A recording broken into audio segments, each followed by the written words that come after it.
Sometimes the smallest kindness can change everything. Kaylin, a weary waitress working double shifts at Bill's roadside diner, knew all about bills and exhaustion, but she was about to discover the profound ripple effect of a forgotten moment.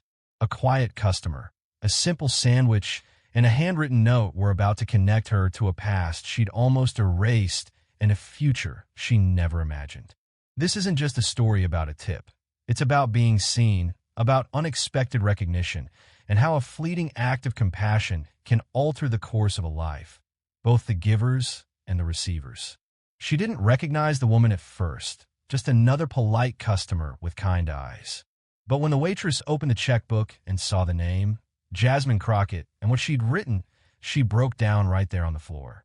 The lunch crowd was long gone, and the dinner rush hadn't quite started yet, which meant for a brief window, the place fell into that strange middle ground where the clinking of forks and low chatter gave way to a dragging silence. Kaylin wiped the edge of the counter with a rag that had seen better days. Her name tag sat slightly crooked, and her white sneakers, once bright, were now smudged with months of double shifts and forgotten breaks. She'd been at Bill's roadside diner off Highway 290 in Brentham, Texas for almost 4 years. It wasn't glamorous, but it paid the bills. Most days she kept her head down, kept her hands moving, and tried not to think too hard about the bills stacking up, about her mom's hospital visits, about the fact that she hadn't sat down for a proper meal in 2 days. That Thursday had been dragging. One of the fry cooks called out sick, 2 tables walked out without tipping, and the coffee machine kept spitting grounds into the pot like it was doing it on purpose. Kaylin had been up since 5 a.m. and was now riding the edge of that fragile line between functioning and barely holding it together. "Hey, table 7 just sat down," Rosa called out, pointing behind her. Kaylin didn't even look up at first, just scribbled the ticket number on her notepad and walked over, apron tied tight, eyes half dead. She expected a couple, maybe a trucker. Instead, it was just one woman alone. The woman looked to be in her late 30s, maybe early 40s. Her hair was pulled back into a soft twist. No makeup, no jewelry, just a green blouse and faded jeans. She had this calm, unbothered presence. Didn't check her phone, didn't look rushed, just sat quietly, hands folded, eyes gently scanning the menu. "Evening," Kaylin said, slipping the notepad from her apron. "What can I get started for you?" The woman smiled. "Just coffee and the chicken fried steak, please. Extra gravy if that's okay." Kaylin jotted it down, gave a polite nod, and turned to walk back, but paused when she heard the woman say, "Take your time, by the way. No rus. I'm just here to breathe." Something about that sentence stuck with her. I'm just here to breathe. Not complain, not sigh, not demand extra ketchup or grill her about gluten, just breathe. She served the meal. About 15 minutes later, the woman thanked her, never once asking for a refill or a side plate, or even glancing around impatiently like most solo diners.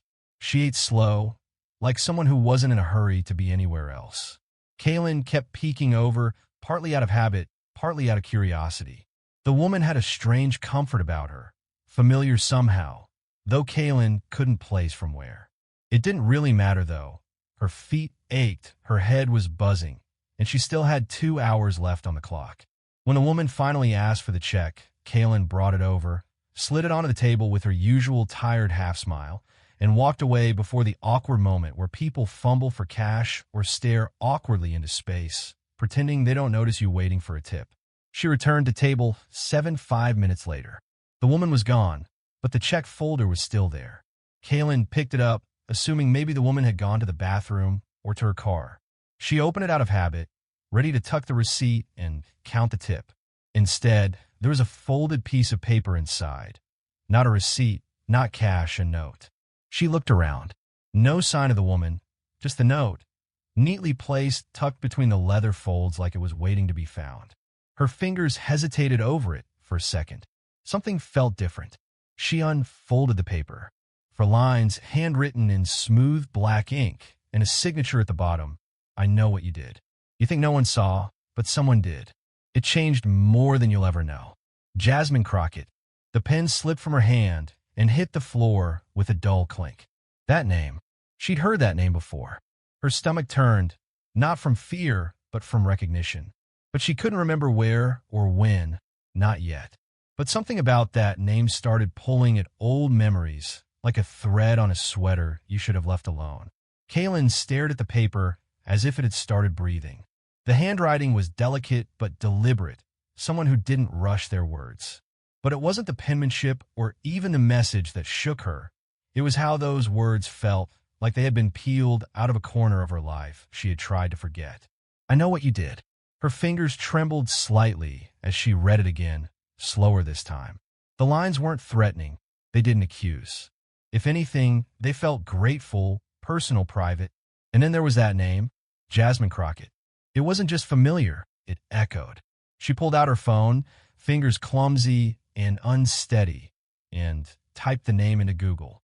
Dozens of headlines popped up almost instantly. Congresswoman Jasmine Crockett addresses youth homelessness in Texas. Rising political star speaks on mental health support for low-income communities. Crockett calls for reinvestment in rural public health. Kaylin's breath caught. A congresswoman? That quiet woman with the green blouse and soft voice?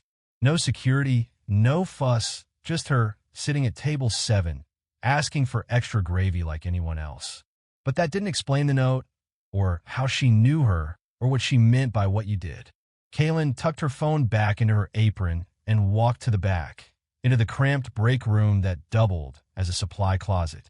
She sank into the plastic chair, the one with the chipped armrest and a stain from someone's spilled chili 3 months ago. The note rested in her lap. She closed her eyes and tried to think. Her brain started tracing every moment she could remember from the last 10 years. Customers she'd met, people she'd helped, things she'd done that no one should have seen. Except someone had. Someone named Jasmine. It took a minute, but then a memory surfaced. She was 19, living out of her car, broken, scared, doing temp work at a community center just south of Dallas. Her job was mostly janitorial, cleaning up after events, wiping down tables, locking up at night. There had been a girl, young, maybe 17, quiet, kept to herself, always came in early and stayed late. She looked like she didn't trust anyone. Kaylin remembered her because she'd given her a sandwich one night after an event and asked if she was okay. The girl didn't answer, just looked at her, almost startled, then nodded once, took the sandwich with both hands like it weighed 10 pounds, and then disappeared. Kaylin never saw her again. Could that have been Jasmine? She leaned back, staring at the ceiling like it might hold the answer. The pieces were fuzzy, but the feeling wasn't. That night had stayed with her, even though she never spoke about it. She didn't do anything dramatic, just fed a hungry kid and sat with her for a few minutes in silence. But maybe that was enough. She glanced back at the note. You think no one saw? Was it possible that moment, something she had all but forgotten, had meant something? She thought about the woman at table 7 again, her quiet eyes, her calm presence. Not a trace of arrogance or ego, just warmth. And she'd left without saying anything. No dramatic speech, no long-winded explanation. Just a note, for lines and a signature that somehow wrapped itself around a memory Kaylin had buried. She stood up slowly and folded the note back in her apron. She wasn't crying, not really, but her face felt hot, her throat tight. There was something about being seen, really seen, that tore open a part of you you didn't even know was still closed.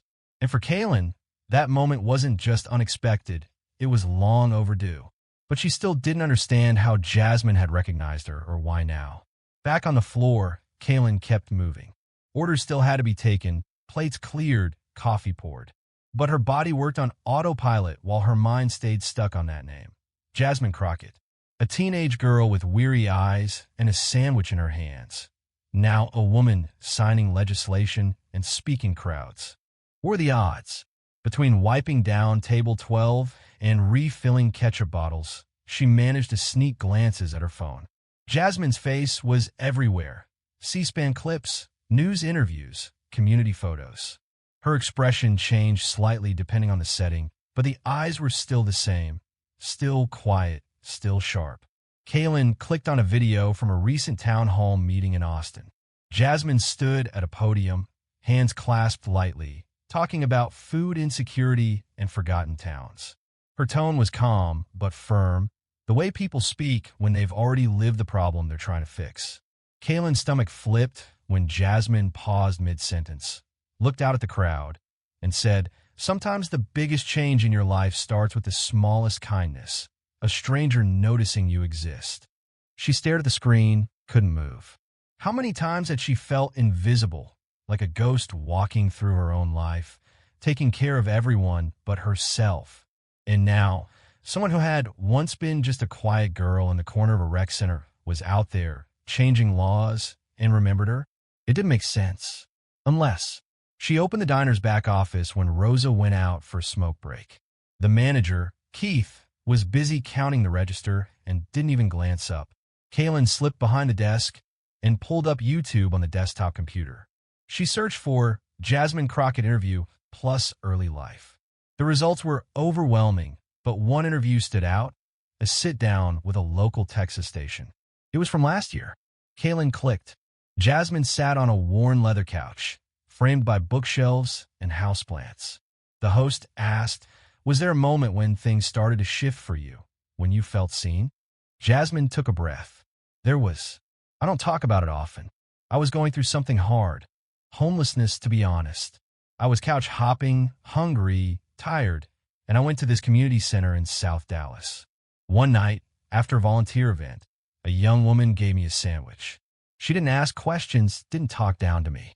She just sat with me, and in that silence, for the first time in a long time, I felt human again.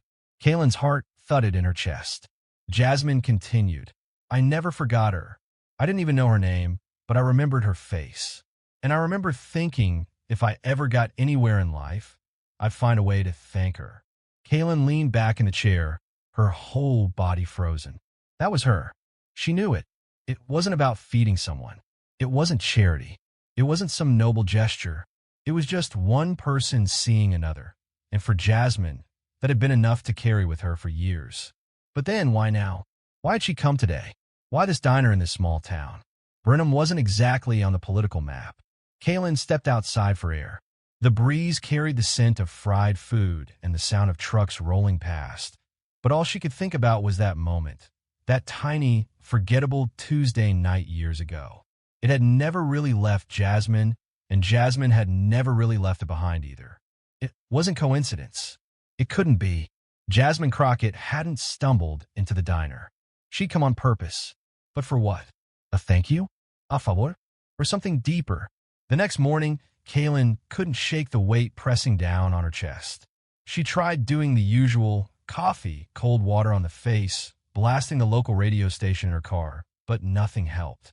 Her brain kept circling back to the same place, to that night at the community center. She remembered the girl clearly now. Jasmine had been sitting by herself, clutching a ripped backpack, wearing a coat 2 sizes too big. She hadn't asked for help. She hadn't cried. She just existed in that way some people do when they've been ignored for too long. Small, careful, almost invisible. Kaylin had offered her the extra sandwich without thinking. It was an afterthought, really a leftover from the volunteers. But when she handed it over, she remembered something shifted in the air between them. Jasmine had looked at her not with thanks, but with disbelief, like kindness was some kind of trick. And now here they were, one still wearing rubber-soled shoes and pulling doubles, the other standing in front of cameras and rewriting policy. It would have been easy to feel bitter about it, to wonder how someone could rise so far while you stayed exactly where you started. But Kaylin didn't feel that, not now. She felt something else, like a thread had been sewn through her life without her knowing, and suddenly it pulled tight, connecting her to something bigger than routine and rent. So she made a decision. She was going to find Jasmine, not through a fan email or a press contact. That wasn't her style. She wanted to look her in the eye and ask why. Why now? Why her? What the note meant. What Jasmine really remembered. She pulled up Jasmine's public calendar online and saw that she'd be speaking in College Station that Saturday, just under an hour away. Kaylin requested the day off. She could barely afford to. She didn't tell Rosa why, just said she had to take care of something important. Saturday came fast. Her hand shook slightly on the steering wheel as she pulled into the community hall parking lot. The lot was half full. Families, college kids, older folks in jeans and polos. Not the crowd she'd expected for a politician. But Jasmine didn't dress the part either. She stood at the front of the room, no podium, no fanfare, just a microphone and her presence. Her voice was warm but steady. She didn't speak like someone running for something. She spoke like someone trying to remember what it felt like to be forgotten. Kaylin didn't hear half the speech. Her heart was pounding too hard. She waited until it was over and people began to drift out. Jasmine shook hands, took a few photos, and smiled like she meant it. Then their eyes met. Kaylin didn't move right away. She stood in the back, her mouth dry, feet planted. Jasmine tilted her head, curious. Recognition didn't flash instantly, but something flickered. She excused herself from the crowd and walked over slowly. "Hi," Jasmine said.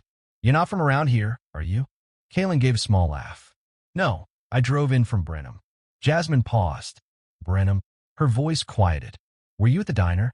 Kaylin pulled the folded note from her jacket pocket. "Yeah, table 7. Jasmine's face changed. Not shock, not guilt, something softer, almost relief. "I didn't know how else to do it," Jasmine said. "Didn't even know if you'd recognize me. Honestly, I didn't think you would." Kaylin swallowed. "I wasn't sure at first, but then I remembered that night. The sandwich. I remembered too," Jasmine said quietly. "Every day since." They stood there, not quite hugging, not quite strangers, the air between them filled with years that had passed but hadn't really gone anywhere. But Kaylin still didn't understand.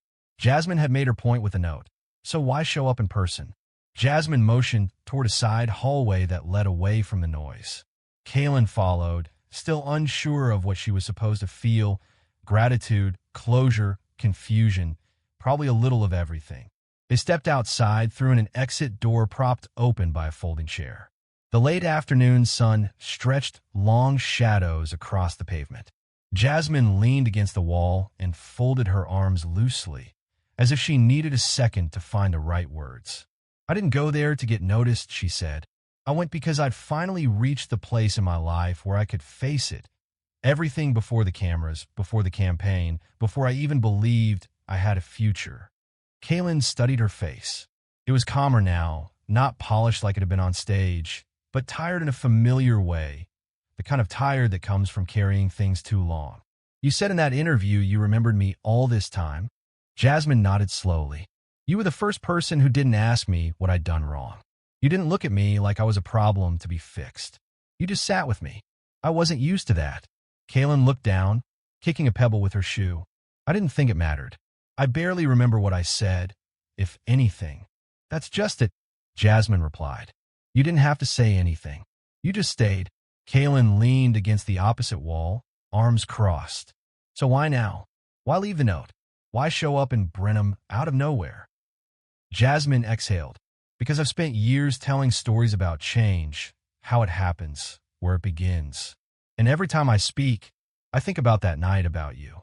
And I kept wondering if I ever said thank you. I wasn't sure I did." Kaylin felt her eyes sting. "You didn't have to." "I know," Jasmine said. "But I needed to. Not for politics, not for image, just for me." A silence fell between them. Not awkward, just heavy. Jasmine continued. "You probably don't realize how far people carry the things others leave behind. That night, I was deciding whether to keep going. I was honestly on the edge. You didn't know that. You didn't ask, but you gave me a reason to pause." Kaylin's voice came out quieter than she expected. "And now you're everything I didn't even imagine you could be." Jasmine smiled faintly. "And you're still standing. Working, grinding, giving more than you get. I knew you'd still be you." Kaylin didn't know what to say to that. Compliments made her nervous, but Jasmine wasn't praising her to flatter. She was stating it like a fact, like she'd always known. "I guess I've just been waiting for someone to notice," Kaylin said. "To notice that I've been trying, that I never stopped." Jasmine stepped closer. "I noticed." They stood there, two women from different chapters of the same story, looking at each other through the lens of time and survival. Kaylin finally asked, "So what happens now?" "I don't know," Jasmine said. "I didn't come to make promises. I just wanted to see you, to look you in the eye and say that moment mattered." Kaylin swallowed hard. It did. For both of us. But as they walked back toward the parking lot, Kaylin couldn't help but wonder, Was Jasmine here only to say thank you? Or was there something she still wasn't saying?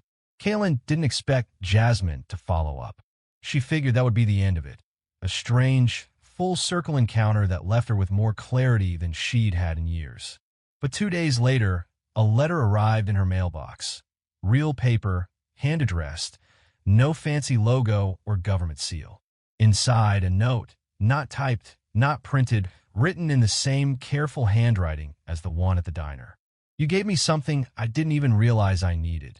Permission to be seen without being judged. You didn't ask my name, my past, or my story. You didn't need to. You just gave what you had. A sandwich, a chair, a moment. It sounds small, but to someone drowning, that's everything. I didn't want to walk away from that diner without leaving a piece of that truth behind. I didn't want you to think your life hadn't touched anyone's. That kind of lie can stick to your bones. I know it stuck to mine for years. I never forgot you. I just didn't know how to find you until I did. And now that I have, I want to tell you something simple. You changed the course of a life, and that life has gone on to try and do the same. No signature this time, just a card tucked inside the envelope. On one side, the name of an organization Jasmine had founded. The Pause Project focused on small-scale, immediate outreach to people facing crisis situations. On the other side, a short invitation. If you ever want to be part of something bigger, something that helps people the same way you help me, this is a start. No pressure, just an open door. Kaylin read the letter 3 times. Then she folded it neatly and put it in her bag, not because she was ready to act on it right away, but because something about it felt like it needed to stay close. That night, the diner was slow. The tables were mostly empty, and the jukebox played a scratchy country ballad no one had asked for. She stood by the soda machine, staring out the window into the parking lot where an old Chevy idled in the corner, and thought about her life. For so long, it had felt like survival. Wake up, work, count tips, try again. But now there was something else, a shift, a crack in a routine, just wide enough to let something new grow through it. Rosa walked by, balancing 2 mugs of coffee. You okay? You've been real quiet today. Kaylin smiled a little, unsure. Yeah, just thinking. Rosa raised an eyebrow. You thinking? Dangerous. Kaylin laughed under her breath. Yeah, well, maybe it's time I started. Later, as she rolled silverware and wiped down tables, she couldn't help but wonder about all the people who passed through without saying a word. How many were drowning quietly? How many were one moment away from giving up? And how many Kaylins were out there, giving without knowing they were saving someone? She pulled out the letter again at the end of her shift and reread the final line. No pressure, just an open door. She tucked it away and clocked out, stepped into the night air. Something in her posture had changed, not dramatically, but enough. But even with that clarity, Kaylin wasn't sure if she was ready to walk through that door, or if Jasmine's visit was only the beginning of something far more personal. It was Rosa who posted the story first. She'd overheard just enough of Kaylin's side of the conversation on the phone the night after the letter arrived. Then she'd seen the card, asked a few questions, pressed a little harder than usual, and when Kaylin finally gave in and told her everything about the girl from years ago, the note, the diner, the follow-up, Rosa's mouth dropped open. Girl, she said, waving her phone, you don't get to keep that to yourself. People need to hear this. Kaylin had shrugged, not convinced. It's just a story. Exactly, Rosa replied, and the world is starving for a real one. She was right. By the following week, a local reporter picked up the thread from Rosa's post. The diner's name was in the headline, but it was Kaylin's words that carried the weight. The article didn't romanticize it.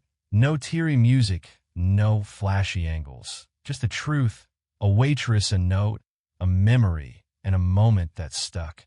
Then the phones at the diner started ringing. First it was a local radio station, then a regional podcast, then somehow a national news outlet asking for a comment. Kaylin said no to all of it. She didn't want to be famous. She didn't want the likes or the shares or the noise. She just wanted people to understand one thing, that you never really know the value of the smallest thing you give. It wasn't about Jasmine Crockett's title. It wasn't about going viral. It was about what it meant when one person saw another clearly on the worst day of their life and made space for them. Weeks passed, and the buzz died down. The crowds left the diner alone. Kaylin got back to work, but something inside her had changed for good. She started bringing sandwiches to the corner lot every Thursday, where a handful of people waited under the gas station overhang. Not to preach, not to make a point, just to show up. Some nights, she'd go home and replay Jasmine's words. You gave me a reason to pause. At first, she doubted whether that had really mattered. But now, watching strangers take food with that same cautious disbelief Jasmine once had, she knew it mattered. Everything did. And one night, long after closing, she sat on the back steps of the diner with Rosa, the stars stretching out overhead, and said, I think I'm going to call the number. Rosalie a cigarette. The Pause Project. Kaylin nodded. Yeah, I don't know what I can offer, but maybe I'm not supposed to know yet. Rosa took a long drag, then smiled. Well, if they're lucky, they'll get the version of you who still brings gum to the overnight crew. That one's a keeper. They laughed. And for the first time in years, Kaylin didn't feel tired all the way down to her bones. She felt awake. She didn't know what would come next. Maybe she'd join the project, maybe she'd help build something, or maybe she'd stay right here, giving people reasons to breathe, one coffee refill, one sandwich, one soft word at a time. Because the real story wasn't that a congresswoman walked into a diner. It was that someone once stopped long enough to sit next to a stranger who needed saving and never even realized that in doing so, she'd saved herself too. The profound impact of small acts of kindness, Kaylin's simple gesture of a sandwich and quiet presence, seemingly insignificant to her at the time, became a pivotal moment that saved Jasmine's life and inspired her future. It reminds us that even the smallest acts of compassion can have immeasurable and lasting effects on others. The power of being seen for Jasmine, Kaylin's kindness wasn't just about food. It was about being seen as a human being, not a problem or a burden. This recognition, without judgment or interrogation, was what she truly needed to find hope.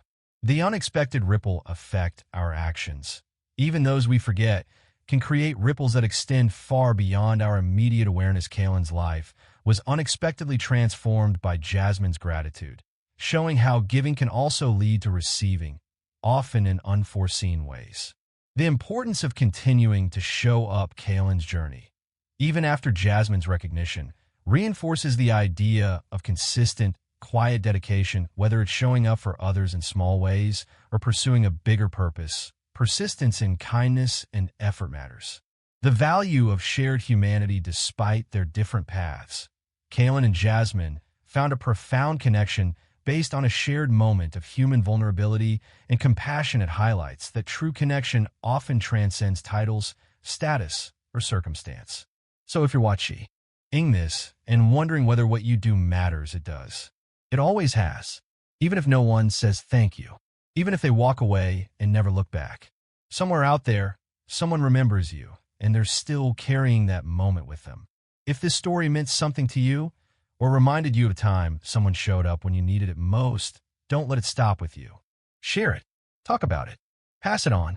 And if you're still standing, still trying, still showing up for others, don't stop now. Subscribe to the channel for more stories that remind us who we are when we're at our best.